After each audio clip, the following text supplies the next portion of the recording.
급락, 그리고 전 세계 증시들이 급락을 보이고 뱅크런 사태까지 우려가 되니까 스위스 중앙은행이 직접 바로 나서게 됩니다. 이게 중요합니다. 스위스 중앙은행이 직접 나서게 된다는 것.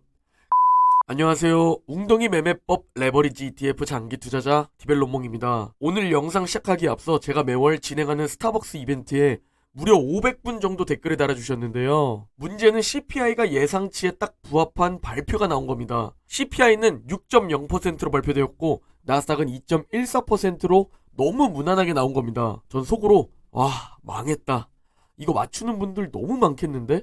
라는 생각 때문에 눈물이 핑 돌았는데요. 여태까지 한 명만 맞추셨던 적도 있고 3명만 맞추셨던 적도 있는데 이번엔 무려 9명이 맞추셨습니다.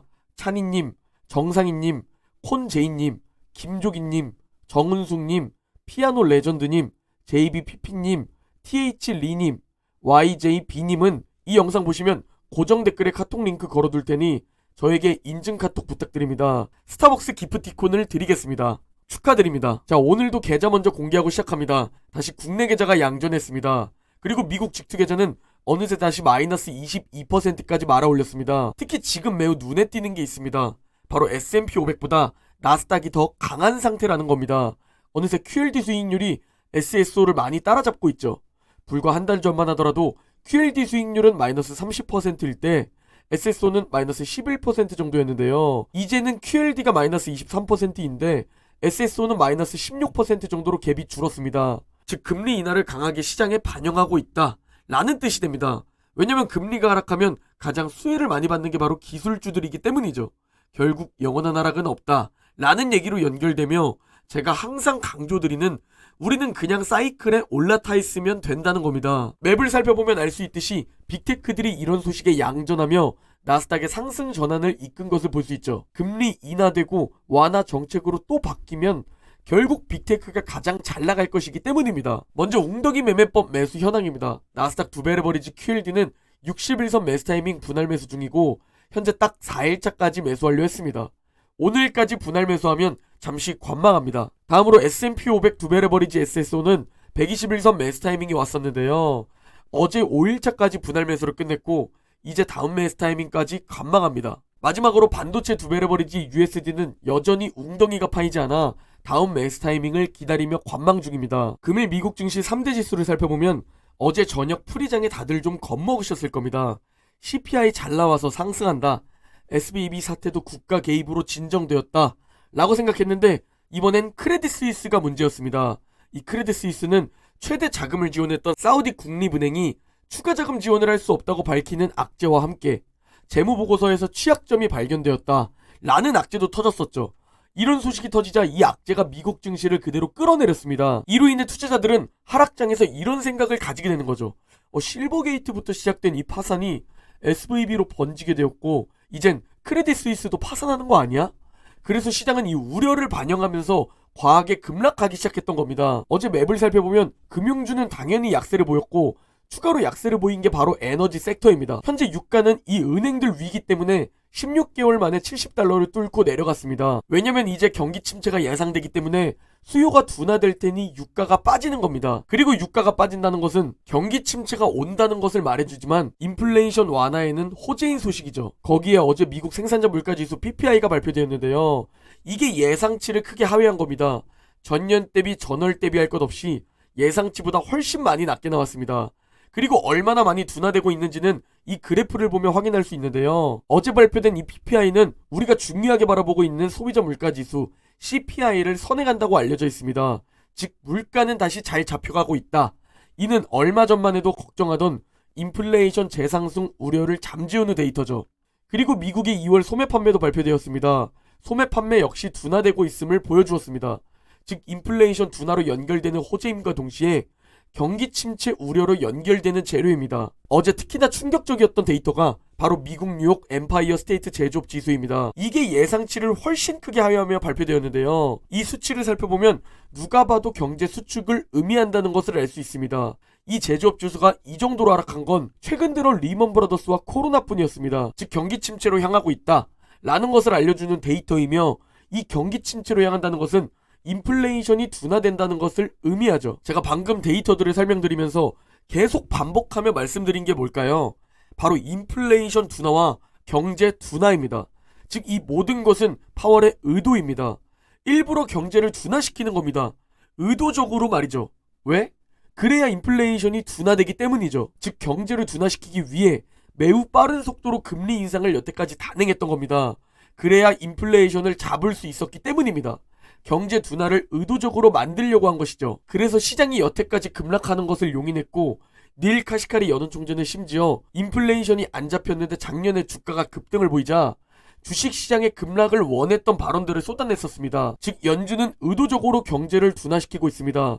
왜 연준은 의도적으로 경제를 둔화시키는 거죠? 아이러니하게도 그래야 인플레이션이 둔화되기 때문입니다.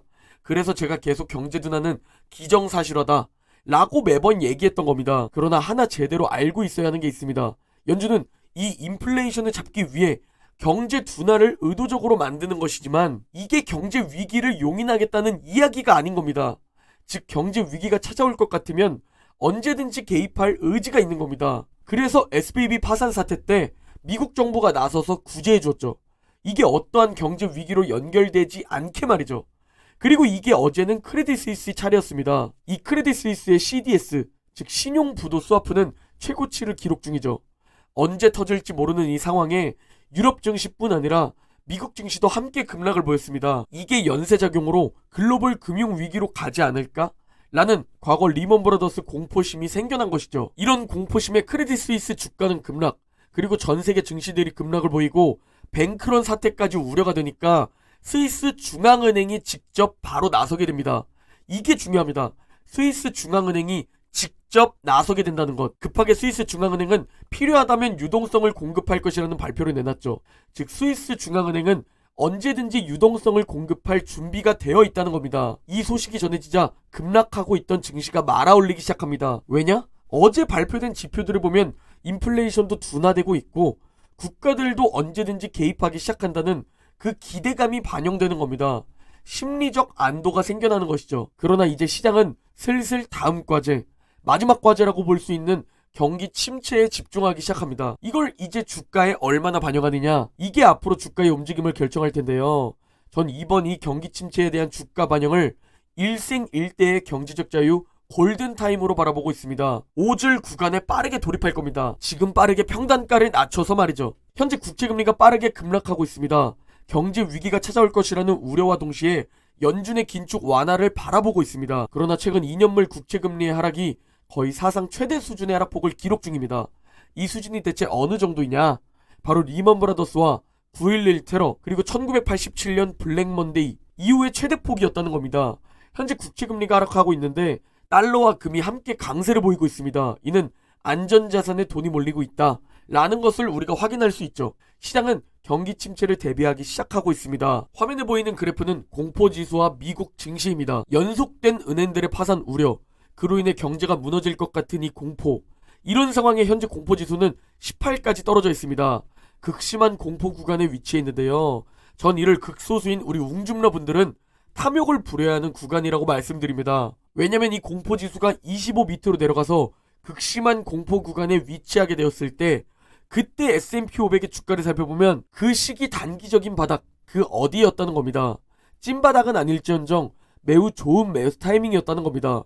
물론 반토막 나는 대폭락장에서는 이런 것들이 다 어림도 없겠지만 이런 지루한 박스권, 횡보장에서는 이 극심한 공포 구간이 웅줌러에게는 꽤나 좋은 매수 타점으로 여겨볼 수 있다는 점이며, 남들이 공포에 찌들어 있을 때 극소수인 우리는 탐욕을 부려야 한다는 겁니다. 그리고 이 사이클이 지나가기를 기다리면 되는 겁니다. 사이클은 돌고 돕니다. 왜 지금 갑자기 나스닥이 더 좋은 모습을 보일까요? 그동안 1년 동안 훨씬 많이 떨어졌고 회복도 훨씬 못했었는데 말이죠. 영원한 것은 없다는 겁니다. 결국 사이클은 반복됩니다. 주식시장은 결국 비슷한 패턴을 그리며 오르고 내림 사이클을 반복하며 우상향합니다. 그리고 경제 역시 호황과 불황 사이클을 반복하지만 조금씩 성장하는 추세를 보입니다. 또 GDP 역시 마찬가지로 조금씩 상승하기 때문에 그래서 결국 미국 증시도 장기 추세로 바라보면 우상향 상승을 보이는 겁니다. 즉 진득하게 앉아있는 놈이 이기는 게임입니다. 이번엔 다르다 라는 건 없습니다. 제발 여러분이 한번 매수를 했다면 실거주 부동산이라고 생각하시고 그 주식에 10년 전매 제한이 걸려 있다고 생각하셔야 합니다.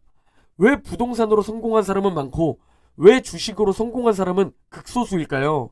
주식이 훨씬 높은 상승률을 보여주는데도 말이죠.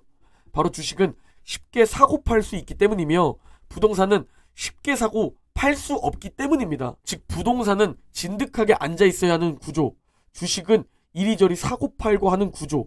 그러니까 실패하는 겁니다. 여러분이 지금 그 평범한 삶을 바꾸고 싶다면 그냥 진득하게 앉아 있으면 된다는 겁니다. 경기 침체? 저도 안 왔으면 하지만 이건 그냥 자연스러운 사이클의 일부라는 겁니다. 그래야 다시 경제 호황도 찾아오는 것이죠. 이번에 경기 침체를 주가에 반영하기 시작하면 일생일대의 기회로 바라보고 평단가를 최대한 낮추는 것에 집중할 겁니다. 이 기회를 잡아서 이 평범한 삶에서 벗어날 겁니다. 그리고 전 사이클에 계속 올라타 있을 겁니다. 경제 둔화 사이클에도 올라타 있고 경제 호황 사이클에도 올라타 있을 겁니다. 제 계좌를 그냥 주식시장에 맡기고 그 흐름에 따라 함께 흘러갈 겁니다. 조금씩 오르내림을 반복하며 계좌 역시 우상향을 보이게 될 겁니다. 그게 좋은 자산에 올라타 부자가 되는 길이라 확신합니다.